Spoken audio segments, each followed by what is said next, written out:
everybody, welcome to the week in Marvel Avengers Alliance. For this week's episode, we are going to call it the Say Goodbye to MAA2 episode, mostly because we're getting into that last week.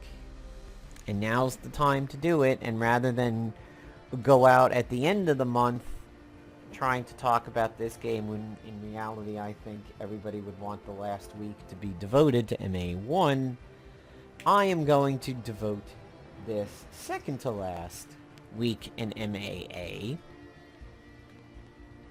to MAA2. Well, maybe it won't be the second to last. Maybe there'll be a few after, and the week in MAAs will cover games that I'm hoping maybe you will think are replacements. So, first, let's talk about the history of this game and what it was doing in the beginning. So, this game, honestly, at this point, is probably, to the world, about maybe 9 months old.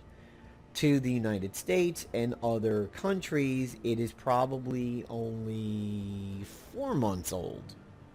4 or 5 months or so? 4 months old, and change. That is because this existed out in other markets for a very, very long time prior to being a global release. On its global release, if you pre-signed for the game, you pre-regged on their website, you got a free Guardians of the Galaxy hero. If you heard about what was going on and were smart about it like I did, I opened it up once on Android, got a Guardians of the Galaxy that way, and then I went over to iOS and opened it up over there and got another Guardians of the Galaxy. Despite the cloud sync and saving, it allowed me to double up, and I got 2 heroes right at the time of global release. Prior to global release, it had existed in other markets for quite some time. So, I believe I got a Rocket and a Drax at the beginning. Yeah, Groot was later. It was Rocket and Drax. Might have been Gamora. I mean, my Gamora's pretty high. She's been with me for a while. But I think it was Rocket and Drax. So, it had existed, at least on Android, in other countries for quite some time. Similar to Marvel Avengers Alliance Tactics. For Marvel Avengers Alliance Tactics, because it was a Facebook game, and it was region locked, you could get an extension for Chrome called Hola, and change your DNS that was being passed through to something like Brazil or Philippines or Japan, and you could play the game very early. It helped, but believe me, similar to Marvel Avengers Alliance 2, and they should have learned this from Tactics, but Playdom is fucking stupid this way. You gotta square zero people when you introduce a whole new set of people. If your game is going to be in Chicago and New York, and it was available in New York for 5 months prior, what's going to happen when Chicago comes on board? They're going to be at a disadvantage. And if there's people versus people competition, PvP, New York is going to have a way advantage and will ruffle stomp Chicago for some time. Well, that's what happened in Tactics. People who had been doing the game for a long time, their base was built up, their hero base was good, they were set up, they were protected, and they raided people around them like crazy. And no offense, in Tactics, the Filipinos were dicks. Not too much the Brazilians, which sometimes cause trouble. It was the Filipinos that were like, this is our game, and they stamped it, and they just went batshit insane to all the newbies. Now, I had been doing Tactics in that early time, but not as much as they were. So I had a leg up against everybody else when it live, but compared to them, I did not. And I had one of the big whales around me who farmed me like crazy, and his attitude was like, it's my prerogative to do this to you. I don't care. And I hate that attitude. If somebody came up to me and I didn't dislike them for some particular reason, I'm like, dude, can you just let up? I'm a new player. I'd be like, yeah, sure, sorry, I'll let you alone. You look like an abandoned base. Um, but we had that again in Marvel Avengers Alliance 2, where half the world got it, and then half the world got it much later, at least 3 months later. It was a full Spec Ops later, and it was at least 2, if not 3 PvPs later. So, Playdom tried to help you with that. They gave you a key so that you could do the Ant-Man Spec Ops for free, and go back and do it and not miss out on that content. And they were like, okay, you want the PvP heroes that were out? Well, you can buy them in this super expensive sell, but we'll give you the chance to catch up, which still, the hero's going to be under-leveled and everything like that. So, I mean, it wasn't that big of a catch-up. And then they kind of screw you so that if you got hungry and used the key for the Ant-Man Spec Ops, you could only do one path in Spec Ops 2, or you had to pay $10. And everybody was like, that was a huge middle finger at Playdom. That the community gave, the community's like, you're going to give us a middle finger? We're going to give you back a middle finger. We're not paying your $10. And a lot of people generally didn't, and a lot of people were super pissed off that Playdom pulled that and thought it was very money grabby. And they weren't quite used to it being so overt as this. We're used to money grabbiness from MAA1, but it's a little bit more underhanded. This was so blatant, the community reacted and was like, are you kidding me? Fuck you. And thanks for letting me know that this was maybe going to happen. Maybe I wouldn't have used the Spec Ops key on Ant-Man. Maybe I would have liked to have known all 3 things that I could do and maybe use the key to double-side the Spec Ops here. So that may have been part of the beginning of the downfall of this. But I was playing the game, and I helped a lot of people play the game by getting the APK, which is an Android installable file. You don't need to be rooted for it. And tell people about when the APK was updated, help them find it, and continue to play the game months before its release. So a lot of us were heavily built up when it went live, including enterprising people in the States. So we had a bit of an advantage. And they should have learned that from tactics, that that's a bad thing. What may have been fair is to allow people to kept their heroes, but maybe wipe all their levels on the global release. Because then you would have done some of the work and you'd still have a leg up, but there'd be a little bit more fairness to it, to a degree. I think people might have been okay with that. You know, there's plenty of games when they're in beta and alpha, they do a wipe, and they do multiple wipes during their beta. And it's rare to see somebody carry beta progression into live, like Heroes of the Storm. I reached level 40 during the beta. I had purchased heroes for money because the beta was like a year long. When live came out, they're like, we're sorry you spent money. Here's all the gold back from the equivalent of the money you spent, and your heroes are reset. So what you could do is say you got $10 worth of heroes in Heroes of the Storm, you got equivalent gold, and then you could rebuy those heroes. You just were back at square one. Playdom could have done that for this game, seeing how bad tactics was, but maybe they were just not aware of how shitty people were in tactics. So right away, the game was different. Marvel Avengers Alliance 1 exists on Facebook and is generally rooted there and not that mobile. There are mobile versions, but of course the Android Windows Phone version went tits up a long time ago, and the iOS one was still kind of buggy and never really got that many updates. They tried, but I think eventually they just gave up on that one too. So people were like, wait a minute, I can't play this on my computer? Well, yeah, you could have.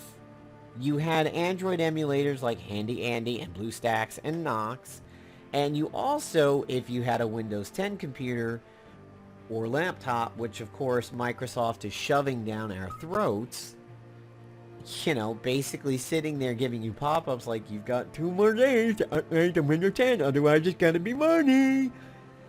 You could get it in the Windows Store and then play it directly on your computer and not suffer the performance loss of doing Android emulation. But, so that was, of course, a big thing. And people had to deal with that and be like, well, I don't want a mobile game. I want a computer-based game. You still could have done it, and what's to say you can't sit with your phone or tablet at the computer and play it? Well, I don't have a good phone or a tablet. Yeah, then you were kind of screwed at that point, and there were no more excuses. You were boned. Then the next thing was, where's the agent? And this, admittedly, is probably one of the biggest turnoffs of the game, is where is the agent? And for all that I continue to talk about this game in this video, going forward from this moment, I will preface it by saying, yes, the point that you're going to bring out to me. Now, Napalm, didn't you say in your favorite heroes video that your favorite hero is actually the agent?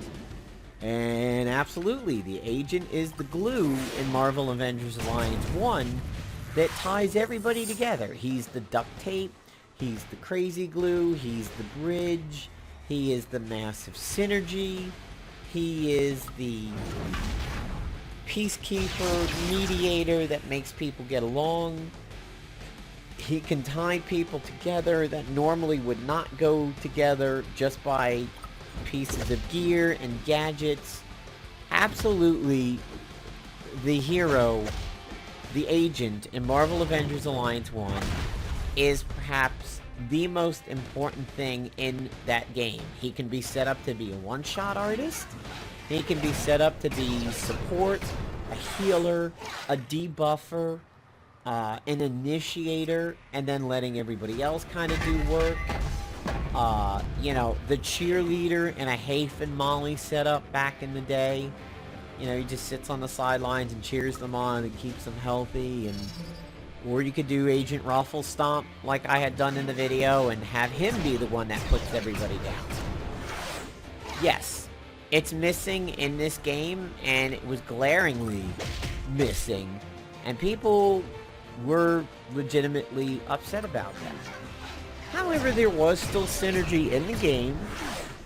You could pair up heroes or triple up heroes and have one hero in the group be somebody who ties the other together. You can have somebody who adjusts to fit the teammates around them, like my Wasp. I either go with a physical debuff or a physical buff for the team, depending on who I run with. So you could kind of get around it. But it's certainly a valid complaint that, yeah, the agent missing was rough. Maybe Playdon was like, guys, do you know what it's like to come up with gear and gadgets and everything? We don't have the mind to do it for 2 games. Like, we'll just keep giving you this creative shit in MA1. Don't ask for it in 2. We're going to be duplicates and repeated ideas, and it's not going to be new and fresh and unique. Maybe that's why they did it. Or maybe they thought it would be cool to be like, do you want to run 3 Captain Americas? Do you want to have a WWE triple threat match with 3 Visions or 2 Thors and a Vision? You can do that. It's a triple threat match. How about 2 Hulks and a Thor? Puny God. I mean, yeah, you got somewhat of an interesting thing behind it still, but people are probably going to say, no, even at the end of the game, I want my agent. And the lack of an agent is what made me dislike this game more than the fact that it was mobile only. You're right, I could play it other places, but I really miss my agent. And then, of course, we come to the final criticism that we need to levy upon this game. And the one that perhaps has hurt it the most. I will tell you my opinion right now, in that when this game ends, I will be sad. I will miss it. I continue playing MA1 pretty much daily. At least for a little bit of time every day. MA2 has definitely gone through several days where I just haven't gone near it, and I did one day and like my Wi-Fi connectivity where I was in that part of the townhouse wasn't working out too well, so it was just clocking trying to get me my guest hero, and I was like, fuck it, and like I just jumped in the shower instead. And I didn't play it for the rest of the day. So MA1 is holding my attention more fully down the stretch than MA2. But the final criticism that we need to levy on it, despite the fact that I say, I like the game. I like it a lot. I will miss the game. It's a beautiful game on very good tablets, like Galaxy 4 tablets and higher. 4 is the pros. It's a beautiful game on an NVIDIA Shield tablet. I think the sound design of this game was top-notch. I've always been very impressed with the sound of this game.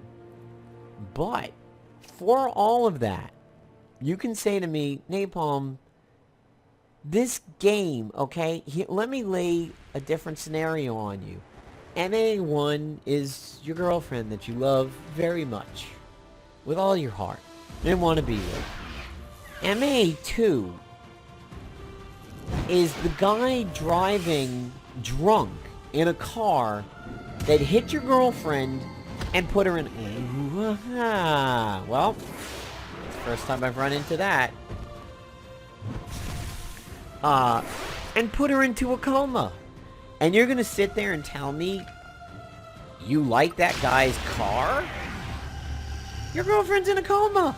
When's she gonna wake up? And this is the guy that hit her, and you're gonna be like, dude, nice Ferrari. Yeah, that's a valid comparison to this game right over here. It is the game that potentially, if we believe what we've seen in print, took out 2 games. Marvel Avengers Alliance-2 and Marvel Avengers Alliance-1. This coming from the press that we've seen that maybe, well, not maybe, that this game didn't perform the way people had wanted, so they killed 2 games based on the back of 1 game. That because this game didn't work out too well, MA2 and 1 sunk together in the same ship. Is that fair? No. No, it's not. MA1 should have let its history speak for itself, let its fan base, its player base, its money base be its own thing. You're not gonna say Rocky 1 is a shit movie because Rocky 2 was awful. And obviously that's not the case. Rocky 1 and 2 were good. But you're not suddenly gonna devalue Rocky 1 or take away Oscar nominations or any awards or praise leveled upon Rocky 1 because Rocky 2 sucked. And that's what they did in this one. They were like, you know what, MA1? Sorry, MA2 sucked. It didn't pull people into the game like we had hoped. People didn't follow this over and shift. And Disney, that's it. Disney doesn't want to deal with it anymore. Both games go bye-bye. So we're being victimized by the red-headed stepchild. Similar to what has been said happened to, like, the Brady Bunch back in the day. And Married with Children. When they introduced the cute kid, like Seven or Oscar, whatever his name is, that's when the show tanked. This wasn't exactly the cute kid, but when this was introduced, it may have tanked both of them. And that is a criticism that, unfortunately, I can't fight off. I can't make an excuse for that. I can't defend it. I would say people are right. if this game did legitimately cause the downfall of both games, then it is a very sad thing. I will still say to the end that I liked the game, I liked playing the game, I liked making it part of my streams over the last year. I mean, not that it's been around for the year, but my volume of Marvel Avengers Alliance streaming has been about a year's worth. This has accountability for that, and in all honesty, I can't fight it off. We can have discussions about agent or no agent, mobile or not mobile, and we could have a robust back and forth about it, and be adults and have a legitimate conversation, not be like, fuck you, buddy, fuck you. But the fact that this game failed to woo people, and could that be the real reason why both of them are going away? And you know what? Maybe even Tactics' failure. It's sad. What I think Playdom should have done is realized two things. First thing, and the quicker thing, is, hey, man, you know, our MA1 player base is pretty loyal. Yeah, people have dropped off as seasons have gone by, and then they come back. I bet if we do engaging and good content in MAA1, and we fix bugs, and we make PvP as fair as possible, people will be loyal to that game. It seems like they are. So maybe we can continue to hook people on that game and put good tasty worms on that hook and bait people there. The other thing that they could have done, and this is more complicated to talk about, completely destroy and shutter the mobile versions of it. Take Android, sunset that. Take iOS, sunset that. Disappear them. They're not in the stores anymore. Spend time doing what every fucking other mobile game on this planet is doing, and make a mobile version synced up to the current standing of the Facebook version and use Cloud Sync. It's not a hard technology. I can pull up Candy Crush Soda Saga on my browser, and then I can leave my house and be sitting waiting for somebody to call my number at the deli counter and playing on my phone. And guess what? It's the same progress. Sometimes it comes unsync. I get the call from my parents. Candy Crush on the tablet isn't synced up to the Facebook version. What do we do? Well, click there, tap that, tap this, tap connect, put in your face. Okay. Yeah. It happens, but it's certainly doable. And that's what maybe could have been done. And you know what? People who... I can't say people who had bad computers. I mean, even bad computers could do MA1 turn down and, you know, background tasks killed and everything like that. But if you had made it mobile and cloud sync to your Facebook progression, you know what would have been great? PvP end days. People would be thrilled. They'd be like, oh my god, something that is accountable for quality. Puffin drops out. Like, you don't know whether to blame Puffin, blame Facebook, blame the game, blame your cell connectivity, blame the Wi-Fi connectivity where the cell phone is. It's a crapshoot when Puffin goes south. What is actually the cause? But if you had a mobile, an iOS app, and an Android app that you put in your Facebook credentials, you synced it to your Facebook progress, PvP days would be great. People would like be out at lunch, sitting at a Starbucks or a Burger King, tapping away on their phone, going, oh, motherfucker, running past the enchanters. Gotta hit these two. Sorry, no, not you. You're sorry. No, you're not a motherfucker. Just this game on the phone. Sorry. God damn it, fucking pesty. Like, that's what could have been done, and it would have been great. And I think people would have been thrilled that, hey, maybe it would bring people back that were, for some reason, mobile only. So, Instead of doing MAA2, they could have done that instead. But you know what? I'll give them credit for trying MAA2. I'll give them credit for giving me a game that I liked. Giving me a game that I'm sorry is going away. That I would continue to play if given the opportunity.